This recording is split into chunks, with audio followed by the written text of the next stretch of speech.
Bismillahirrahmanirrahim. Hi, my dear students. How are you? Hope you are all fine. And I hope you will be enjoying this subject known as biology. And today we want to discuss what? Definitely the next lecture of chapter number 11, bioenergetics, and it will deal with the analysis of what? Structure of chloroplast. So to understand this very structure, let's move to the whiteboard. Yes, my dears, you know very well कि हम आपके लिए हमेशा के लिखते हैं एक flash card, और इस फ्लैश कार्ड में हम देखने वाले हैं कि what sort of information and knowledge you should always keep in your mind to score maximum marks in the Harvard and to achieve your final destination, right?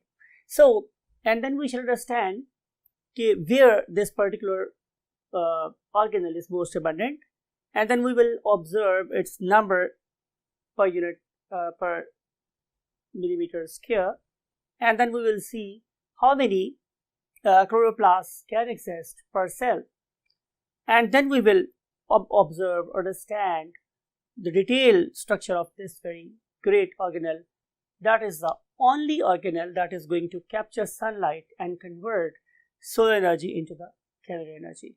We want to start with definition, right? Organelle of the plant cell. Organelle of the plant cell that is used to impart color, ठीक है, to the plant cell is known as what? The plastid. We call it what? Plastid. And you know very well that there are three types of plastids. Number one, chromoplast. Number one is chromoplast. And then number two is leucoplasts. And finally, number three is chloroplast. Right तो chloroplast मेरे पास कौन सा plastid है? That imparts green colour is called as chloroplast. And what is meant by the term leuco? Leuco means white. तो जहां भी आपको plant body में वाइट, मिल्क वाइट और सेमी मिल्क वाइट कलर नजर आता है, वो बेसिकली किसकी वजह से होता है? Due to leucoplasts. For example, if you look at the radish or if you look at the turnip, so these particular substances, they are basically milk white. They are very, very rich in leucoplasts, and their chief function is storage of the food, right? तो ये basically storage of the food में इस्तेमाल होते हैं. On the other hand, being green, these particular chloroplasts, they are used to capture sunlight. They are used to capture what? The sunlight. And once light is captured, it can be consumed to synthesize what? Carbohydrates. Now, what should be the job of what? Chromoplasts. So answer is very simple. Chromo means color. I think you have read this thing in chapter number 4. Whenever we use the term chromes mean color. So, आप करें क्या students कि colour palette में से पाकिस्तान के flag का रंग निकाल दें. Means green and white. निकल गया पाकिस्तान का रंग. बाकी दुनिया में जितने भी कलर्स हैं, they are basically making a very huge group of plastids that is called as chromoplast. So purple, right, red, blue, pink, all these are basically making various types of what? Chromoplasts. And if you look at the function, they are chiefly playing their role as an attractant. Different जो फूल हैं उनके रंग को attract होती हैं different किस्म के insects, and then they definitely help them in their reproduction and pollination. And then the peels of different fruits, they are also very attractive due to presence of what? Chromoplast. The only logic behind this very, you can say, artistic approach is to disperse the seeds. आपको पता है कि fruits के अंदर क्या होते हैं? Seeds. तो जब भी फ्रूट पक जाते हैं तो डिस्टेंस से, काफी डिस्टेंस से नजर आते हैं किसको? एनिमल्स को. तो एनिमल्स वहां तक पहुंचते हैं, फूड वो खुद खा लेते हैं और सीड्स को रास्ते में डिस्पर्स करते जाते हैं. तो यहाँ पे जो कलर है, it is basically helping in dispersion of seeds. तो ये हमेशा सीड्स को डिस्पर्स करने में हमारी हेल्प कर रहे होते हैं. सो ये है 3 डिफरेंट टाइप्स के प्लास्टिड.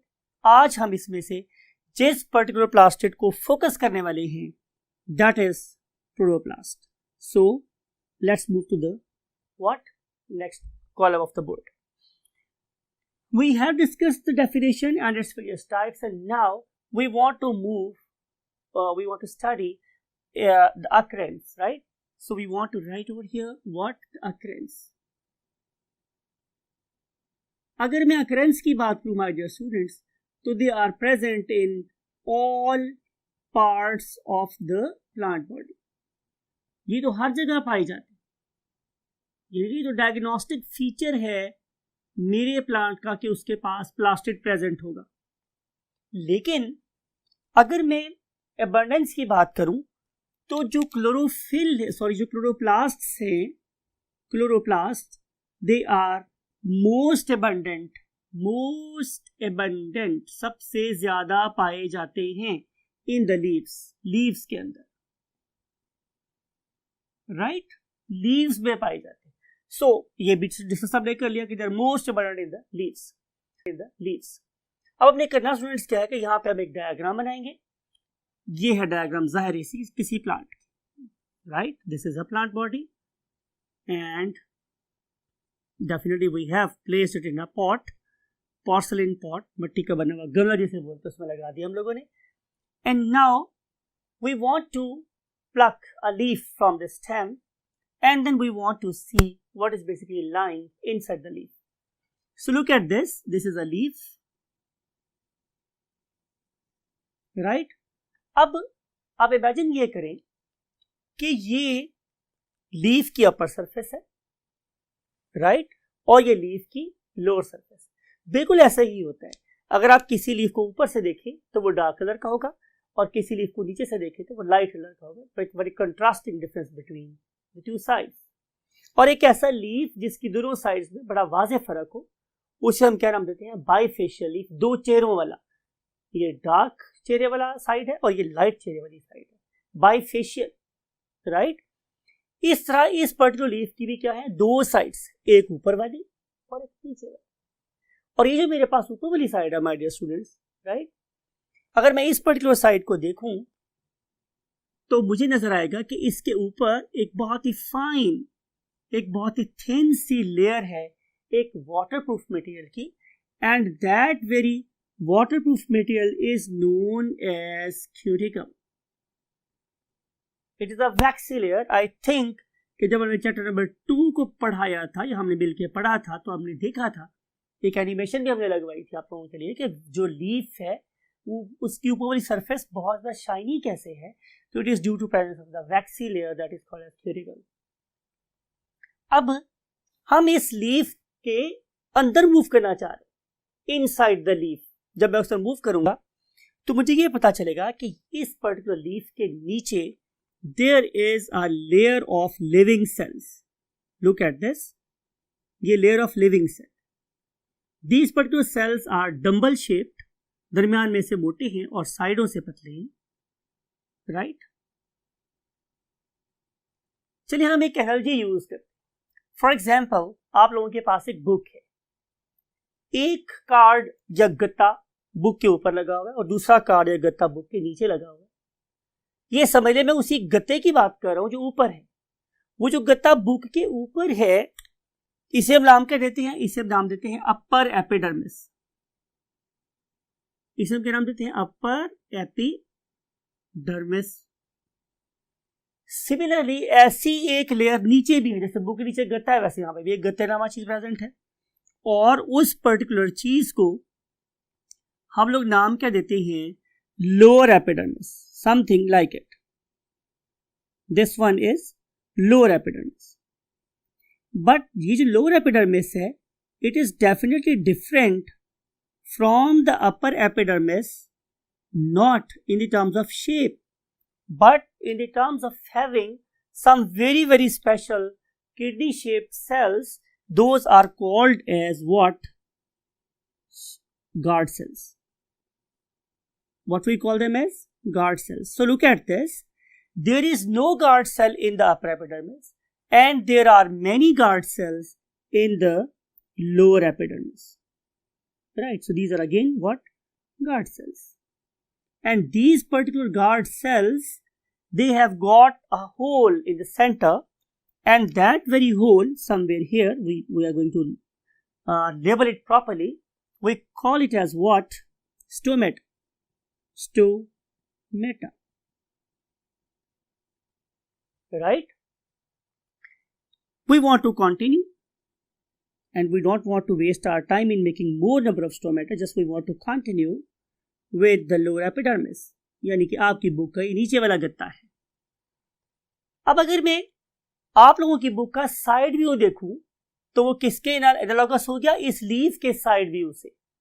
तो मुझे क्या नजर आएगा स्टूडेंट्स के इस पर्टिकुलर ऊपर वाले गत्ते के नीचे मुझे क्या नजर आ रहे हैं? मीज अपर एपिडर्मिस के नीचे नजर आ रहे हैं मुझे इस तरह के finger like tightly packed cells, something like it. और ये जो मेरे पास finger like tightly packed cells हैं, they are called as what? हम इतना ही ड्रॉ करेंगे, बाकी वेस्ट ऑफ टाइम है, हम उसको ज़ाया नहीं करेंगे अपने टाइम को। इसे हम नाम देते हैं students what? Palisade mesophyll cells. Palisade mesophyll cells, right? अब इन पैलिसेड मेसोफिल सेल्स के नीचे लूजली पैक्ड सेल्स होते हैं, and they are oval in shape, for example, although they don't have definite shape, but we can call it as oval shape, and they are basically having what? Very large intercellular spaces. And these particular cells जो यहाँ से यहाँ तक पाए जा रहे हैं, we call them as what? Spongy mesophyll cells.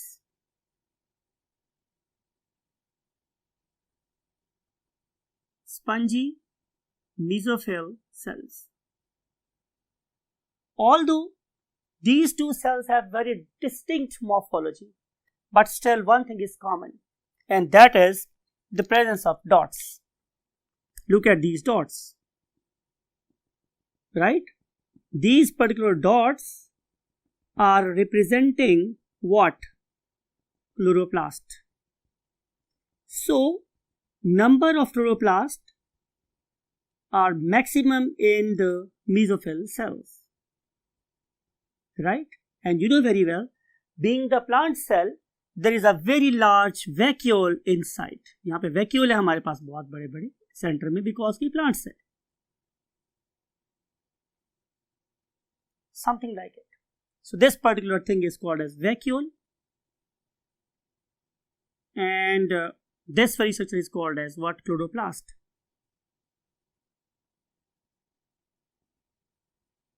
Got the point? Same sort of dots are also present in what? Palisade mesophyll cell. But if you look at the number of these particular dots, they are much higher in these particular cells, right? अब अगर मैं ये देखूं कि मेरे पास कितने होते हैं, क्या number of mesophyll cells per unit area, तो आपको पता चलेगा कि ये बहुत ज्यादा है, यानी कि ऑलमोस्ट 500,000 पर व्हाट मिलीमीटर स्क्वायर एरिया में 500,000 सेल तक हो सकते हैं। अब अगर मैं इनमें से हर एक सेल के अंदर झांकूं तो मुझे पता चलेगा कि अप्रोक्सीमेटली मेरे पास 20 से लेके 100 तक ये वाले डॉट्स हो सकते हैं पर सेल। तो आप इमेजिन कर सकते हैं कि कितने रिच हैं ये वाली लेयर्स किनमें, क्लोरोप्लास्ट में, राइट। अब हम करेंगे क्या स्टूडेंट्स कि अब हम इसमें से एक इंडिविजुअल सेल को ड्रॉ करते हैं और देखेंगे इस इंडिविजुअल सेल के अंदर हम फर्दर क्या चीज फाइंड कर सकते हैं। Look at this my students, we are going to draw a mesophyll cell. ये मेरे पास एक मीसोफिल सेल। आपको पता है कि हमारे पैलिसेड मीसोफिल सेल में भी और स्पंजी मीसोफिल सेल में भी क्या प्रेजेंट होते हैं, chloroplast. And you know very well कि हमने डिस्कस किया था कि these particular chloroplast they are basically lying in peripheral position. ये साइडों पे प्रेजेंट होते हैं और इसके सेंटर में यू नो वेरी वेल कि यहाँ एक बहुत बड़ा क्या होता है, वैक्यूल। जाहिर है यहाँ पे हमारे पास दो चीजें प्रेजेंट है, सेल वॉल भी प्रेजेंट है और सेल मेम्ब्रेन भी प्रेजेंट है because it is a plant cell. और ये जो मैंने डिस्क शेप स्ट्रक्चर्स यहाँ बनाई है, these are basically called as what, chloroplasts. तो आए हम अब इस पर्टिकुलर क्लोरोप्लास्ट को डिटेल से स्टडी करते हैं। जब हमने स्टूडेंट्स क्लोरोप्लास्ट को आइसोलेट किया और उसके बाद हमने उसकी फर्दर एनालिसिस किया तो हमें ये पता चला कि इस पर्टिकुलर क्लोरोप्लास्ट की दो मेम्ब्रेन्स, राइट। एक है इसकी बाहर वाली मेम्ब्रेन, आउटर मेम्ब्रेन, और एक है इसकी इनसाइड मेम्ब्रेन, दो मेम्ब्रेन, राइट। मैं लिख रहा हूं आप लोगों के लिए कि ये इसकी outer membrane, outer membrane of chloroplast, right. And inner one, और जो अंदर वाली मेम्ब्रेन है, what is it's name, inner membrane of chloroplast. ये क्लोरोप्लास्ट की इनर मेम्ब्रेन, राइट। अब इन दो मेम्ब्रेन्स के अंदर एक खाली जगह है, दिस होल कैविटी, ये सारी जगह, जैसे मैं अक्सर बोलता हूं क्लास अपनी में, आपको भी बता रहा हूं कि समझ लीजिए क्लासरूम है। इस पर्टिकुलर क्लासरूम में ऑल अराउंड वॉल्स है, नीचे फ्लोर है और टॉप पे रूफ। तो इन चार दीवारों और फ्लोर और रूफ के दरमियान में बेसिकली एक कैविटी है जहां डेफिनेटली माय डियर स्टूडेंट्स आप लोग बैठे हुए हैं। उस पर्टिकुलर कैविटी को हम लोग क्या नाम देते हैं, स्ट्रोमा। सो कैविटी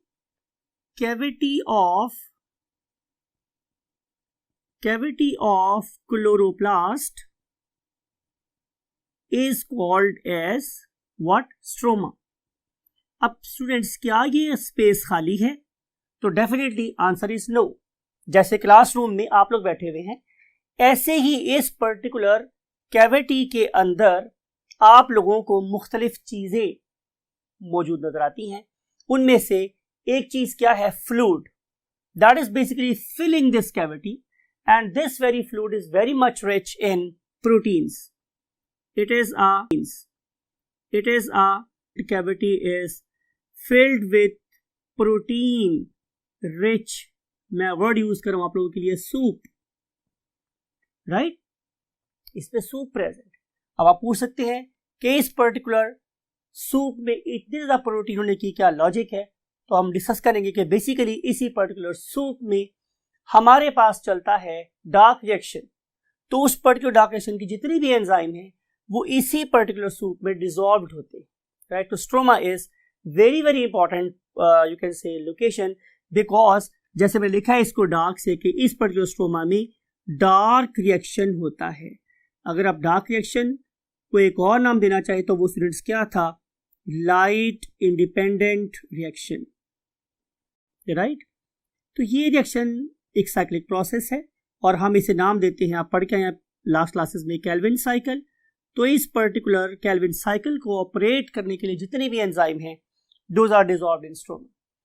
प्लस आप लोगों ने एक बात और बहुत गौर से सुननी है कि इस पर्टिकुलर स्ट्रोमा के अंदर ही प्रेजेंट है क्या, इस पर्टिकुलर क्लोरोप्लास्ट का अपना DNA, right, DNA of the chloroplast. आपको याद है कि हमारे इस पर्टिकुलर सेल में, यूकैरियोटिक सेल में, दो ऐसे ऑर्गेनेल्स हैं कि जिनका अपना इंडिपेंडेंट डीएनए है, उनमें से एक यही क्लोरोप्लास्ट है और दूसरा आप लोगों का माइटोकॉन्ड्रिया है। इससे मैं क्या पता चला स्टूडेंट्स कि ये दोनों मींस क्लोरोप्लास्ट और माइटोकॉन्ड्रिया क्या है, सेल्फ रेप्लिकेटिंग ऑर्गेनेल्स हैं। लिखते हैं आप लोगों के लिए कि chloroplast is a self replicating organelle, right. तो ये डिफरेंट किस्म के स्टिमुलस के अंडर अपने नंबर को इंक्रीज भी कर सकते हैं और डिक्रीज भी कर सकते हैं। प्लस डेफिनेटली इनके पास अपनी अलग क्या प्रेजेंट है, राइबोसोम्स प्रेजेंट है। और you know the importance of ribosomes के राइबोसोम्स इस पर्टिकुलर एंडोसिम्बायोट प्रोकैरियोट को क्या कर रहा है, प्रोटीन बना के दे रहा है। तो ये ribosomes they are basically making proteins for the chloroplast. तो इसका अपना डीएनए भी है और इसकी अपनी प्रोटीन सिंथेसाइजिंग मशीन्स भी, राइट। अब हम देखते हैं कि इस पर्टिकुलर फ्लूइड फिल्ड कैविटी में इस प्रोटीन रिच सूप के अलावा क्या है। तो मुझे नजर आता है कि इसके अंदर हमें मेम्ब्रेन का एक वेल कनेक्टेड इंट्रिकेटेड सिस्टम नजर आता है इसके अंदर लगा हुआ। यानी कि अगर आप लोग इसको बिल्कुल फ्लैट वे में देखेंगे तो वो आप लोगों को कुछ इस तरह की लाइंस, इस तरह की डार्क लाइंस आपस में ऐसे ऐसे कनेक्टेड नजर आती, राइट। लेकिन जब हम इस पर्टिकुलर स्ट्रक्चर को और फर्दर डिटेल में जाके देखते हैं तो मुझे पता चलता है स्टूडेंट्स कि बेसिकली ये जो एरियाज मुझे क्रॉस सेक्शन में ऐसे नजर आ रहे हैं, इरेज कर रहा हूं आप लोगों के लिए, कि ये बेसिकली स्टैक्ड मेम्ब्रेन्स है। अब हम इसको 3D व्यू में जरा डिटेल से ड्रॉ के देखते हैं कि समथिंग लाइक इट, कि जैसे ये एक सॉसेज है, ये समथिंग लाइक इट, ये एक सॉसेज, इसके नीचे एक और सॉसेज या प्लेट है, उसके नीचे एक और सॉसेज या प्लेट है, उसके नीचे एक और सॉसेज या प्लेट। इसको समझाने के लिए मैं आमतौर पे एग्जाम्पल लेता हूं किसी चावलों वाले गोदाम की या चीनी वाले गोदाम की या गंदम वाले गोदाम की। आप देखते हैं कि उस पर्टिकुलर गोडाउन में, उस पर्टिकुलर गोदाम में जो आटे और चीनी या चावलों की बोरियां एक दूसरे के ऊपर रखी हुई होती है हम लोगों ने, तो बिल्कुल ऐसे ही ये भी स्टैक्ड मेम्ब्रेन फिल्ड वेसिकल्स हैं। मैंने आपको हमेशा बताया वेसिकल क्या होता है, a cavity that is bounded by a membrane. जैसे कि फॉर एग्जांपल आपके पास सिंपल शॉपिंग बैग हो और शॉपिंग बैग को आप इन्फ्लेट कर दे, वो फूल जाएगा, now it is a air filled vesicle. तो यहां पे भी ये क्या है, वेसिकल्स है। ये वेसिकल दूसरे के ऊपर रखे हुए, राइट। इन पर्टिकुलर वेसिकल्स को देखा जाए तो they are not existing independently, right. ये वाले जो वेसिकल्स हैं ये क्या करते हैं हमारे स्टूडेंट्स, ये आपस में कनेक्टेड है, something like it, something like it, ऐसे कनेक्टेड। इस पर्टिकुलर स्टैक को, इस पर्टिकुलर स्टैक ऑफ मेम्ब्रेन को हम लोग क्या नाम देते हैं स्टूडेंट्स, ग्रेना। तो एक ग्रेना ये है, एक ग्रेना ये है, एक ग्रेना ये है। इस पर्टिकुलर ग्रेना में से जो एक सैक है, एक सिंगल सैक, इसे हम लोग क्या बोलते हैं स्टूडेंट्स, व्हाट, ग्रेनम, राइट।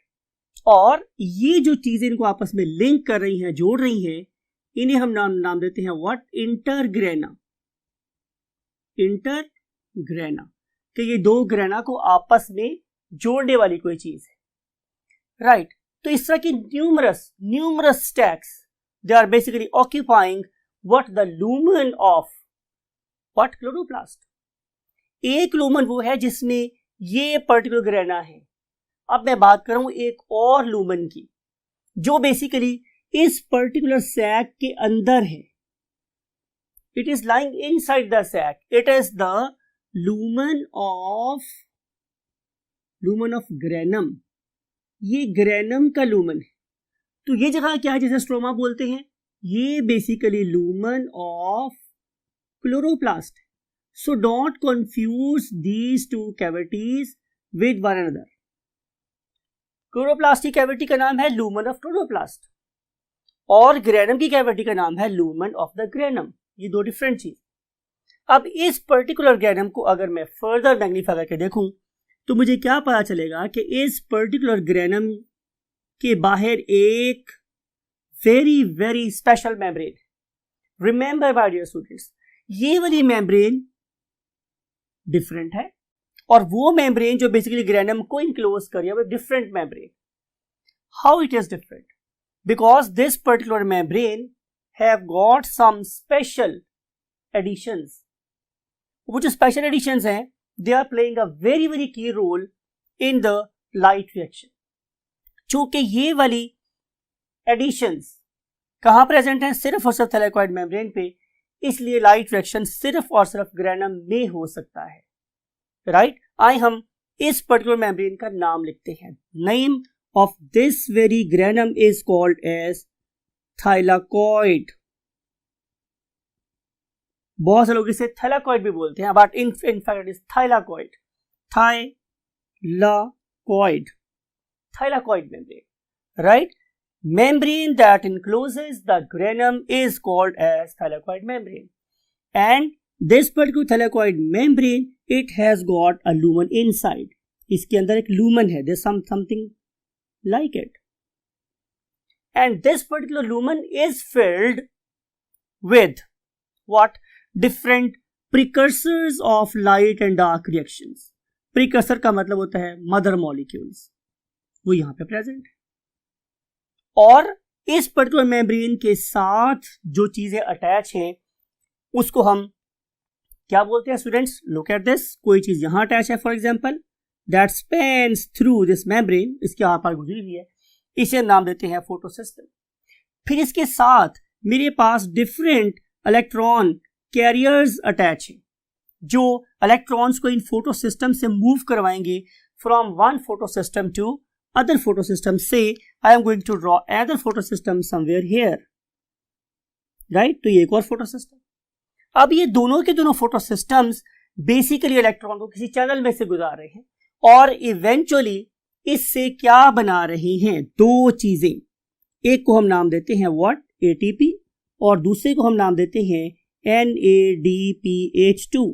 अब ये जो ATP और NADPH2 है, ये कहाँ रिलीज होगा? डेफिनेटली स्टूडेंट्स, वो इस पर्टिकुलर ग्रेनम से बाहर रिलीज होगी. एटीपी भी स्ट्रोमा में आ जाएगा और NADPH2 भी स्ट्रोमा में आ जाएगा. आप ये समझ लें स्टूडेंट्स कि ये मेरे पास चार्ज्ड बैटरीज हैं और इन बैटरीज को चार्ज किसने किया है? इन ग्रेनम ने. कैसे? लाइट रिएक्शन के थ्रू. लाइट रिएक्शन ने इस ATP को भी चार्ज कर दिया, मीन उसमें एनर्जी भर दी, और NADPH2 को भी एनर्जाइज कर दिया. राइट, कैसे किया, कैसे होता है हम बाद में डिस्कस करेंगे. लेकिन ये वाली चार्ज्ड बैटरीज फिर बाद में इस ग्रेनम में प्रेजेंट एक साइकिल को ऑपरेट करती है. राइट, उस पर्टिकुलर साइकिल को हम नाम देते हैं क्या? Calvin cycle. राइट, और इस केल्विन साइकिल के थ्रू फिर ये वाला क्लोरोप्लास्ट हमें क्या बना के देता है? First trioses and then hexoses and so on. Right, तो ये है स्टूडेंट हमारे पर्टिकुलर इस क्लोरोप्लास्ट की अल्ट्रा स्ट्रक्चर. राइट, अब हम बहुत क्विकली इस स्ट्रक्चर का रिव्यू लेते हैं. ये मैंने लिया था कोई भी mesophyll cell, may be palisade mesophyll और may be spongy mesophyll cell. इस पर्टिकुलर मेसोफिल सेल के सेंटर में एक बहुत बड़ा वैक्यूल है और साइड पे जाहिर है साइटोप्लाज्म है, और साइटोप्लाज्म में सस्पेंडेड है व्हाट? क्लोरोप्लास्ट. अब हमने क्लोरोप्लास्ट की स्ट्रक्चर ड्रॉ किया है तो मुझे पता चला कि chloroplast is a double membrane bounded structure. Right, and it has got a cavity inside that is called as the lumen of the chloroplast. And now this particular lumen is filled with a proteinaceous substance. Why proteins are there? Because we want to synthesize new enzymes for it. We want to synthesize protein for itself, and then we want to synthesize what? DNA, and we want to carry out the Calvin cycle. So all these activities demand lot of enzymes. तो ये सारे के सारे enzyme इस particular stroma के fluid में suspended होते हैं या प्रेजेंट होते हैं. इसी मैंने यहाँ पे वर्ड यूज किया था सूप का. राइट, फिर इसी पर्टिकुलर कैविटी में हमें स्टैक्स ऑफ मेम्ब्रेन नजर आती हैं. राइट, अब हम स्टूडेंट्स क्या करते हैं कि अब हम इस पर्टिकुलर टॉपिक की एक बहुत क्विक सी समरी अंडरस्टैंड करते हैं with the help of an image. Right, so look at this. This is basically a photosynthetic cell. We call it of course a mesophyll cell, and this particular mesophyll cell, it has got a central large vacuole that is surrounded by the cytoplasm, and in this particular peripheral cytoplasm there are what? Suspended particles or organelles known as what? Chloroplasts. Now look at the interior structure of the chloroplast. This particular chloroplast has got what? Two membranes, outer and inner. You know, for your convenience, we have drawn these two membranes with two different colors, right? And there is a space between the outer membrane and the inner membrane. And then we have a huge cavity inside. Look at its blinking. This huge cavity is called as what? Stroma. In this particular stroma, look at this, is a fluid, right? That is carrying out the process of cyclosis. इस पे घूमता रहता है. And that very fluid is, of course, the fluid of what? Chloroplast. And this particular fluid is basically very much rich in proteins, and you know all enzymes are proteins. A huge biochemical activity is taking place inside this particular what? Chloroplast. Therefore, numerous enzymes are here to run the Calvin cycle, to run the definitely light reaction, to form the what? Its own DNA. So lot more enzymes are there, and lot more enzymes are basically making it what? A gelatinous appearance. And of course, all precursors of this particular activity, they are all suspended in the fluid of the stroma. Do you think there is only a fluid? Answer is no. There are a very intricate membrane systems are present. These particular membrane systems are interlinked with one another, and these particular systems, they also have distinct appearance at certain points, and these distinct appearances are what? The stacks of membranes lying over one another, and these particular stacks, they are carrying out what? The process of light reaction. And what is happening in the stroma? Definitely dark reaction or light independent reaction. Now we want to peep inside what? The grana. These particular membranes, they are lying at over one another. They are making what? Grana. And you know, look at these membranes. These membranes are joining the two grana with one another, and they are called as what? Intergrana. Inside this particular grana, there are many granum. Single sac is called as granum. And if we want to move inside the granum, so we have to cross a special membrane, and that very special membrane is called as thylakoid membrane. Remember, this thylakoid membrane is different from the outer membrane. This thylakoid membrane has got many, you can say, additions. Addition mean इजाफा है उसके अंदर किस चीजों का? Different electron carriers का, electron acceptors का, electron receivers का, and donors का. और उसे हम definitely बात है further detail में study करेंगे, but हम बहुत quickly यहाँ पे देख रहे हैं कि there is a photosystem, and then there is electron transport chain, then there is another photosystem, and all these things, they are basically carrying out nothing other than the production of what? ATP and NADPH2, and then these two ATP and NADPH2, they are operating over there, what? A cycle that is called as Calvin cycle, and this Calvin cycle is giving us what? Of course, carbohydrates. I hope after this much, you can say revision and illustration, you would be able to answer each and every question that may be asked in the Lahore board. I wish you very good luck, and always keep your eyes open and brain open and book open to achieve your target. Take very